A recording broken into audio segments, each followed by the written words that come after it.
She was born into a respected royal bloodline, raised with strict discipline, and taught from childhood that her duty was to protect the honor of her kingdom. People admired her for her calm nature, her intelligence, and the way she carried the dignity of her family. Many believed she would someday become one of the most influential figures in the court. That is why her sudden arrest stunned everyone. Overnight, guards stormed her chambers, bound her hands, and accused her of treason and dishonor. The charges came without warning, without evidence, and without giving her a chance to speak. Rumors spread quickly. Some said she had betrayed the crown. Others claimed she had angered powerful men. But the real reason behind her arrest was something no one dared to say aloud. As the gates closed behind her, it became clear that this was not about justice. Someone wanted her removed, and the truth behind that decision was far more dangerous than the accusations themselves. While she sat in her cell, the truth behind her arrest became clearer. Days before her capture, she had discovered a set of documents hidden inside the council chamber. They exposed secret agreements between high-ranking officials, agreements that redirected wealth, shifted military control, and handed power to a small circle of men who were never meant to hold it. She had also overheard a late-night conversation confirming that these plans were already in motion.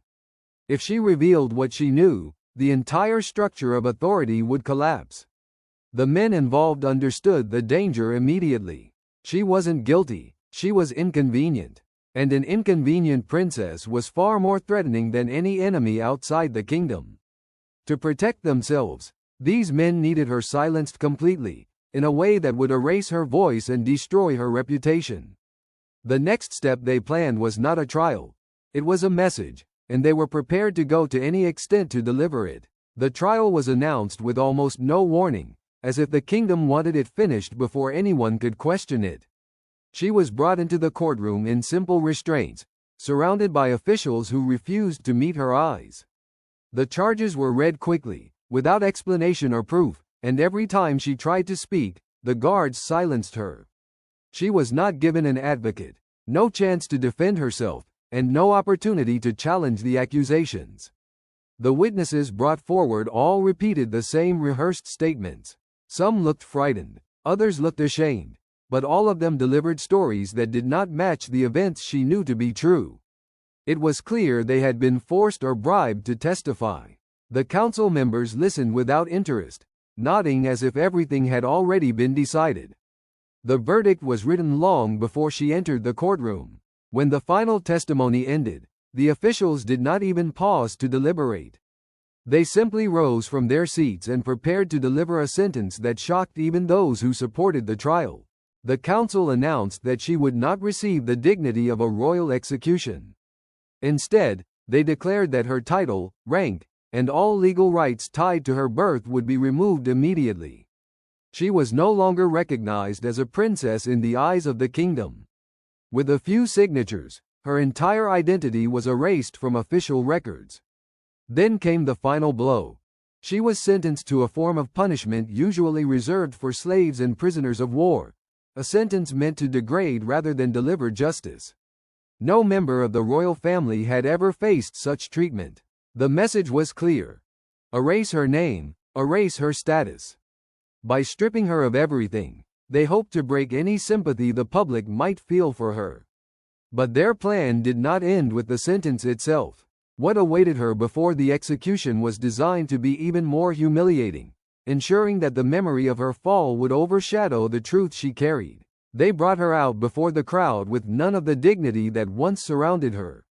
Her royal clothing had been taken away and replaced with a plain, rough garment given to common prisoners. The symbols she had worn since childhood, her sash, her jewelry, even the ribbon that marked her family line, were removed in front of officials who showed no hesitation or respect. Her hair, once carefully kept as a sign of her status, was cut in a way used for slaves awaiting punishment. The guards stood her in an open space where people were encouraged to look at her and judge her. Some watched in silence, unsure of what to believe. Others whispered, confused by the sudden transformation of someone they had always seen as noble and honorable. She was treated no better than property, displayed as if she had no identity of her own. For the first time, the people saw their princess as a prisoner. But the humiliation was only the beginning. Once the officials believed the crowd had seen enough, they prepared to move her to the execution ground, where a far harsher reality was waiting for her. She was forced to walk through narrow corridors and empty streets under the watch of rough, untrained guards. There was no royal escort, no ceremony, no acknowledgement of her rank, only the sound of heavy boots behind her and the occasional barked order.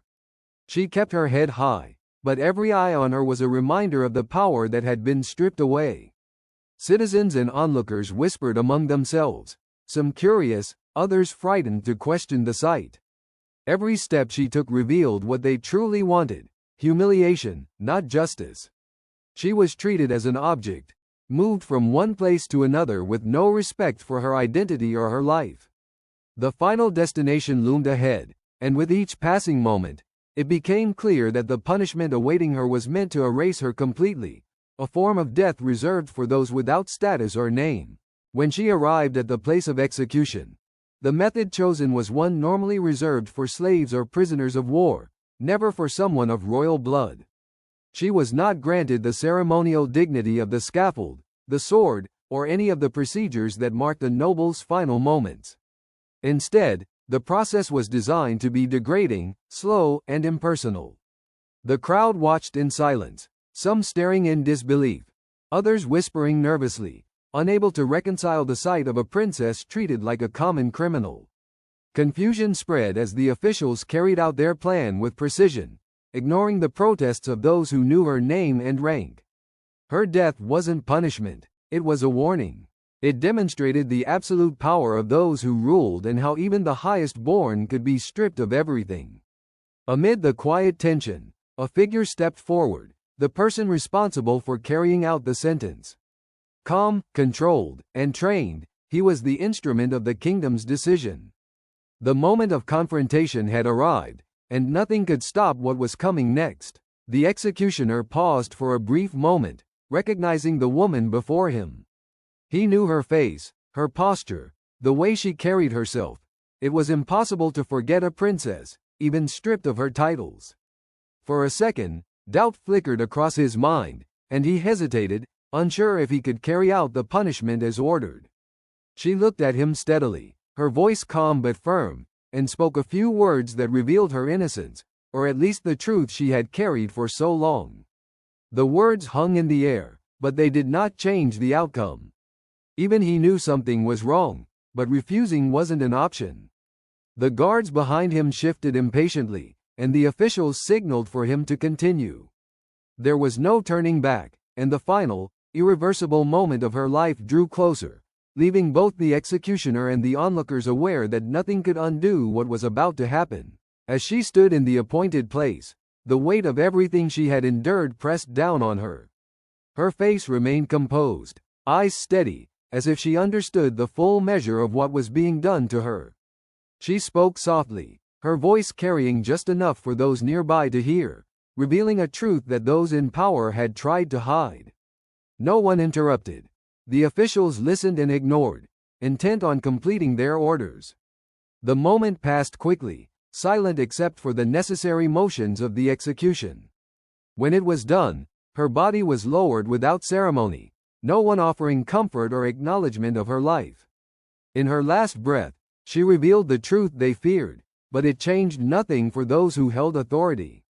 The crowd remained silent, some confused, some relieved, while the officials prepared to move on as if nothing had happened. Her death was final, but what came next would show how completely the kingdom sought to erase her existence. News of her death spread quickly, and with it came whispers of outrage. People questioned why a princess had been treated like a common criminal, why the privileges and respect owed to her rank had been ignored.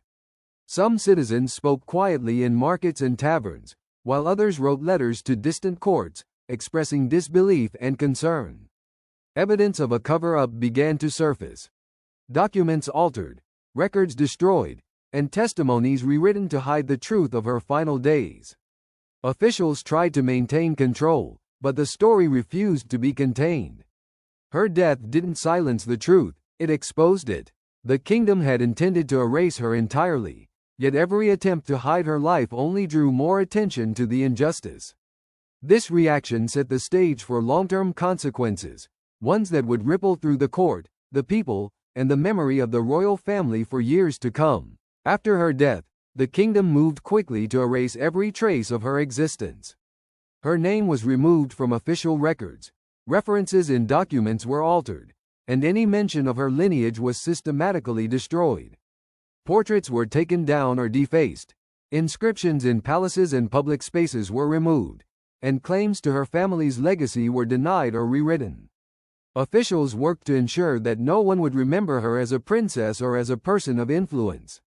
But history remembers what power tries to bury. Even as the kingdom destroyed evidence and rewrote the story, fragments of her life survived in secret letters, hidden testimonies, and whispered accounts. These remnants would eventually shape the memory of her life, keeping her story alive despite the efforts to erase it completely. Despite the kingdom's attempts to erase her, pieces of her story survived. Witnesses who had seen her final days whispered the truth to trusted friends.